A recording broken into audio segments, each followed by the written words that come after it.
Então, a gente vai apresentar sobre geração nuclear. Os componentes do grupo é Cássia, Kellen, Laís, Isabela. Isabela iniciar o trabalho e os componentes em sequência. Bom, a história da energia nuclear pode ser dividida em três grandes etapas. A primeira é nos estudos científicos, físicos e químicos dos elementos. O segundo, desenvolvimento da bomba nuclear durante a Segunda Guerra Mundial. E o terceiro é a utilização da energia nuclear no domínio civil. Os, os, os estudos científicos defendem este período inteiro, desde que os primeiros filósofos gregos começaram a definir átomos, até o desenvolvimento da primeira bomba nuclear. Esse processo, diferentes cientistas descobrem a presença de elétrons, nêutrons e prótons, e propriedades que tornam um átomo mais radioativo do que o outro. Durante a Segunda Guerra Mundial, animado por Albert Einstein, impulsiona a primeira bomba nuclear. Essa será a primeira vez que a tecnologia nuclear será usada fora do contexto da pesquisa. E em 1945 foi usada a reação nuclear em cadeia para explodir a primeira bomba atômica em Novo México, nos Estados Unidos.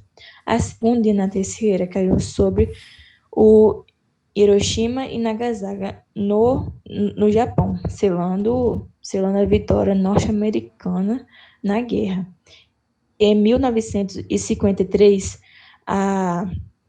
o presidente dos Estados Unidos propôs seu programa Átomos para a Paz, que reorientou esforços significativos de pesquisa para a geração de eletricidade e estabeleceu o caminho para o desenvolvimento da energia nuclear civil nos,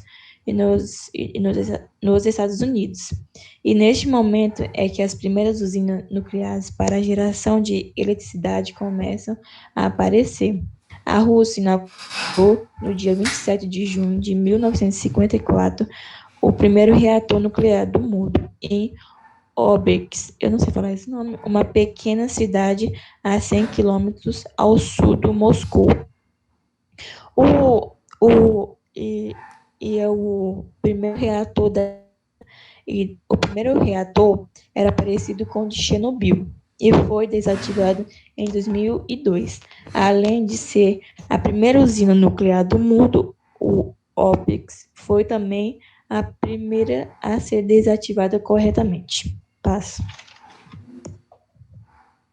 Energia nuclear ou energia atômica é, é, é a energia produzida nas usinas termonucleares, que utilizam o urânio e outros elementos como combustível.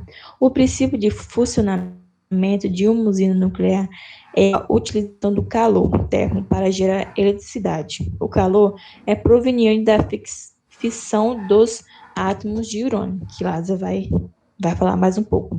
O urânio é um recurso mineral não renovável encontrado na natureza, que também é utilizado na produção de material radioativo para o uso na medicina. O processo de geração de energia elétrica a partir da energia nuclear pode ser esquematizado em três passos. O primeiro, que é no reator, transformação de energia nuclear em energia térmica através da reação nuclear em cadeia. A segunda é na turbina, transformação de energia térmica em energia mecânica através da ação do vapor de água aquecido. E o último é no gerador, transformação da energia mecânica em energia elétrica. Pode passar. Então, eu vou falar sobre o urânio.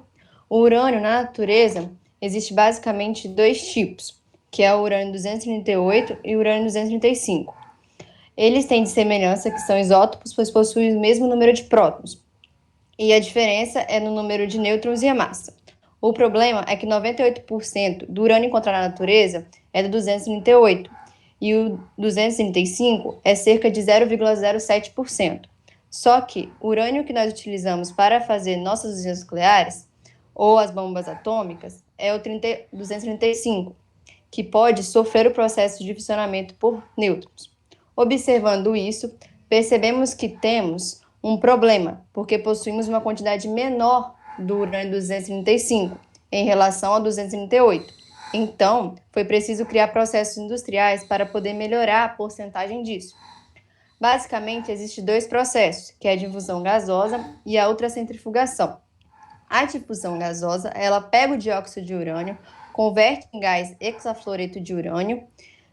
Esse gás ele vai passar através de placas porosas e como o urânio 235 é mais leve e menor que o 238, ele passa pelos poros mais facilmente. A passagem por essa peneira, pode-se dizer assim, vai ocorrer várias vezes até que a concentração chegue ao nível desejado. Já a ultracentrifugação é a separação feita pela força centrífuga, agindo nas partículas, operando em uma alta velocidade para separar esses dois elementos. No Brasil, particularmente, utiliza a ultracentrifugação. E por quê? Porque o Brasil conseguiu fazer esse processo mais barato.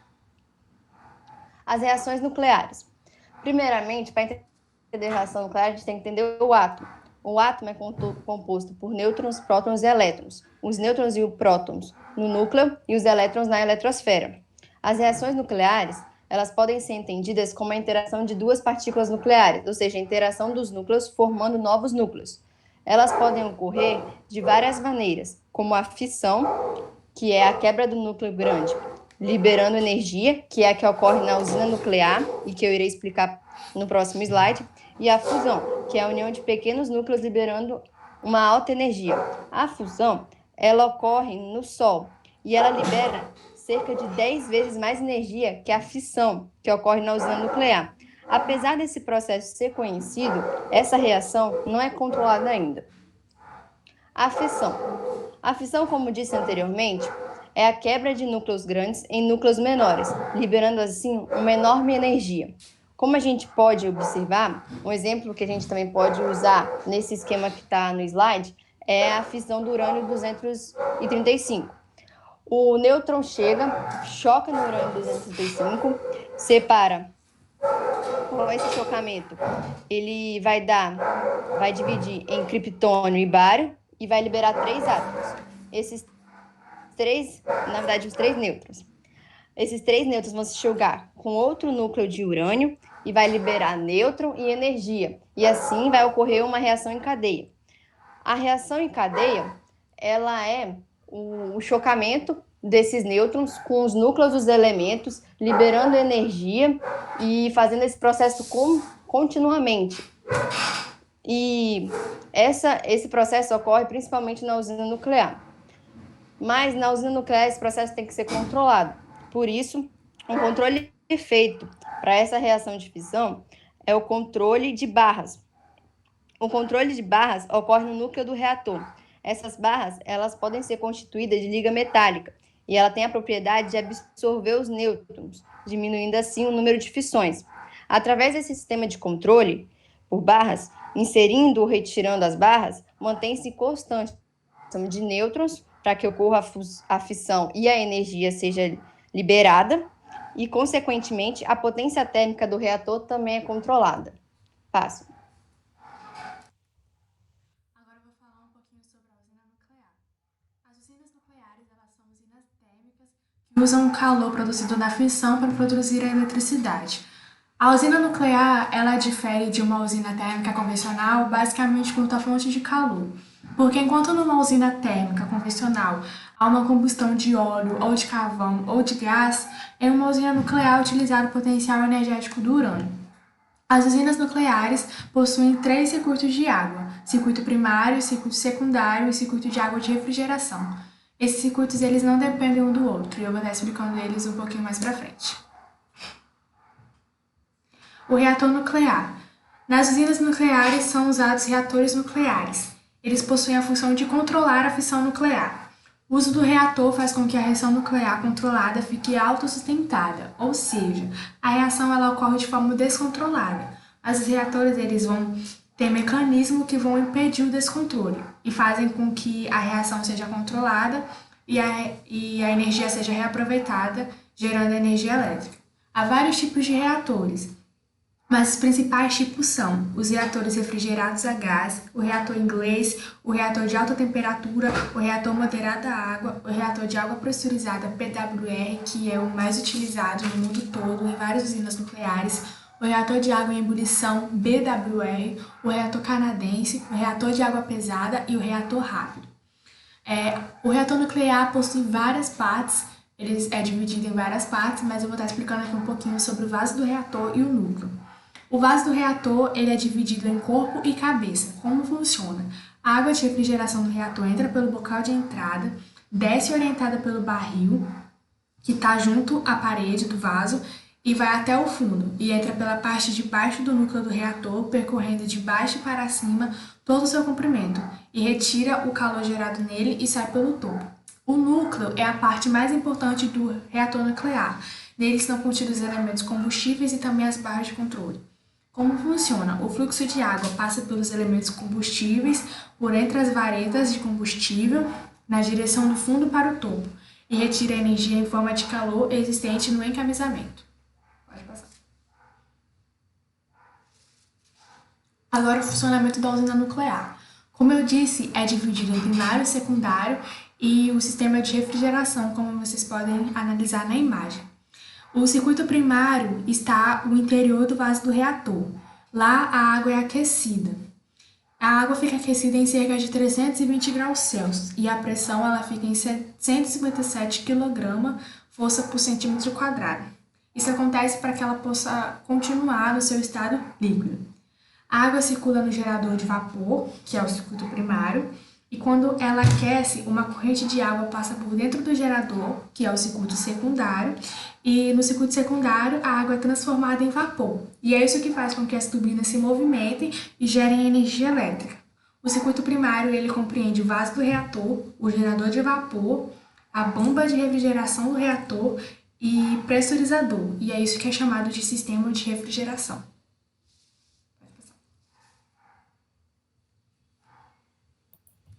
Agora eu vou falar sobre resíduos radioativos. Os resíduos radioativos são uma estrutura metálica que contém uma partilha de átomos de urânio no seu interior. Aqui no Brasil, o armazenamento é feito em tanques de água.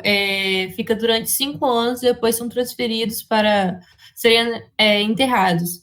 Na Finlândia, são colocados em cemitérios nucleares com uma profundidade de 450 metros e com capacidade de 6.500 toneladas. Para um resíduo radioativo perder a sua radioatividade, é necessário de 50 a 300 anos. Os principais resíduos são produzidos pelas usinas nucleares em uma mistura de elemento radioativo de curta e longa duração. É composto basicamente de 93% de urânio, 1,3% de plutônio, 0,14% de outros actinídeos, 5,2% de produtos de fissão, entre césio e outros. Agora eu vou falar sobre sua classificação. A classificação se dá entre classes. Da classe 0 até 2,3 considerado de nível baixo, e a classe 2,4 e até 3 é de nível alto. E são também considerados os rejeitos iniciais, intermediários e finais. Os iniciais são provisoriamente, no caso, eles vão ficar um determinado tempo, depois vão ser removidos. E os intermediários também aguardam para um determinado tempo para ser removidos, e os finais permanecem definitivamente. E é isso. Passo. Bom, falar sobre agora um dos acidentes nucleares. O maior desastre da história ocorreu em Chernobyl e na região da Ucrânia em 26 de abril de 1986, quando um reator de usina apresentou problemas técnicos, liberando uma nuvem radioativa 70 toneladas de urânio e 900 de grafite na atmosfera. O acidente é responsável pela morte de mais de 2 milhões de pessoas nas proximidades e atingiu o nível 7, o mais grave da escala internacional de acidentes nucleares. Após a explosão do reator, vários trabalhadores foram enviados ao local para combater as chamas, mas eles foram sem equipamentos adequados.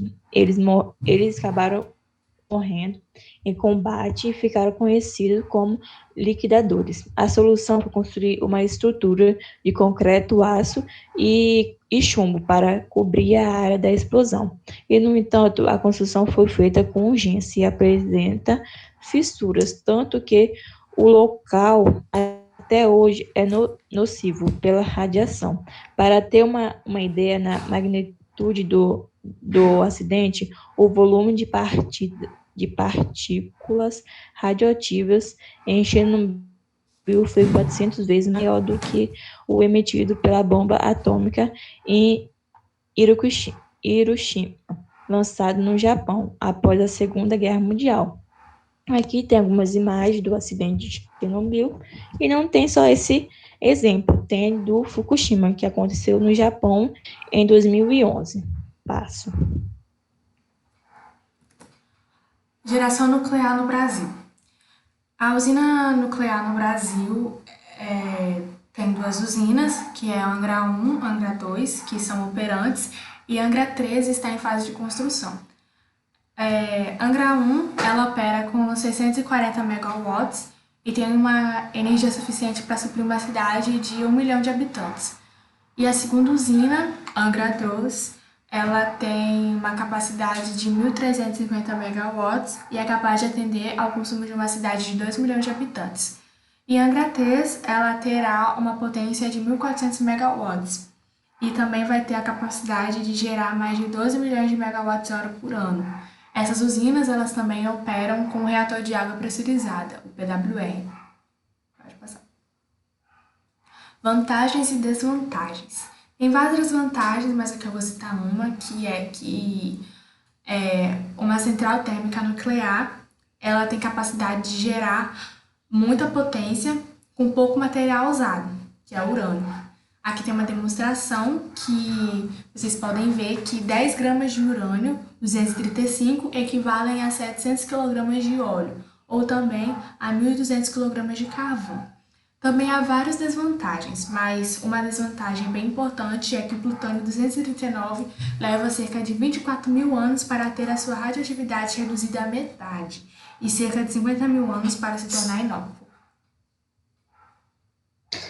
Então, eu vou falar sobre a curiosidade que a gente achou, que é o enriquecimento do urânio com laser. Esse processo ainda é muito perigoso, mas está sendo pesquisado lá na França. Ele dispara um raio laser sobre o principal combustível nuclear, que é o urânio, e a partir disso eleva ele a 3.400 graus Celsius, que acaba enriquecendo o urânio 235, que é o urânio que é utilizado nas usinas nucleares, porque quando ele é retirado da natureza, ele é retirado com o outro urânio 238. Esse processo ele é mais barato do que o utilizado ultimamente, e com isso vai facilitar bastante a obtenção de energia nuclear. Aqui estão as referências do trabalho, e com isso a gente finaliza o trabalho de geração nuclear.